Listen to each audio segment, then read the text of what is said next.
you can say, okay, if you harm me, you put something on TV that wasn't true and I was harmed, and I can hold you accountable for having done that, right?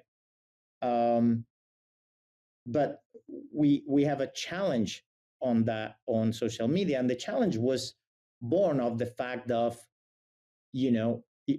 what they say, every road has two ditches.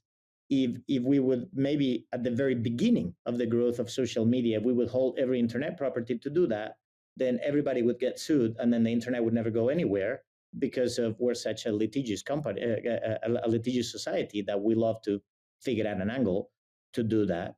So you've got ditches on both roads, and then on top of that, now you throw, an additional element, which is the First Amendment. So now you say, well, wait a minute, and there is a lot of misinformation, to your point, about the First Amendment. I don't believe that the First Amendment gives people the right to harm other people. It gives them the right to free speech. But, as somebody taught me, is if in a crowded place you yell, I have a bomb, and 5 people die, you can't say that you were exercising free speech. That's just not a valid defense. So there is reasonable limits that as a society, we would all agree, 87% of us would say we actually understand the reasonable limits on both sides of it. Not everybody should be sued for everything, but on the other side, if you're actually intentionally misinforming and causing harm, you should be held accountable to that. I think that is the dilemma, that, I think the technology is basically going a lot faster than our legislation. And I think that the legislation has to catch up. I think we need to take a risk-based approach to these things. As I mentioned, I don't think we necessarily should regulate or legislate hammers, because somebody could hit you in the head with them and kill you. I think we should regulate or legislate the act of somebody hitting you in the head with a hammer, but we should allow people to use hammers to build houses.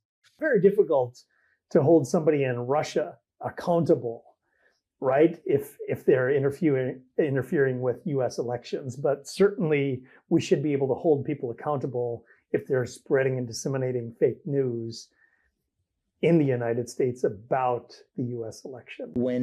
When your business model depends on capturing and retaining the attention of people, and when your business model depends on monetizing people's data, you're always going to have an inherent conflict between your business model and, at some point, what may be good for society. We're fortunate that in IBM, the company that I work for, we don't depend. We actually, our business model is not depending on monetizing anybody's data. So we're very clear always, like, your data is your data. We say use software, but we don't monetize your data in any way. But some of our competitors have a different business model where they actually have to monetize data, and that presents a bigger ethical challenge, right? Because we're very clear what the delineation is. We're very clear on our commitment to trustworthy and ethical use of the technology, and our business model doesn't depend on it. So it makes it easier that if you, I'm pretty sure a lot of the executives in the other companies, they actually do want to be ethical and trustworthy and do a lot of things, but they have to actually figure out how to resolve this business model conflict.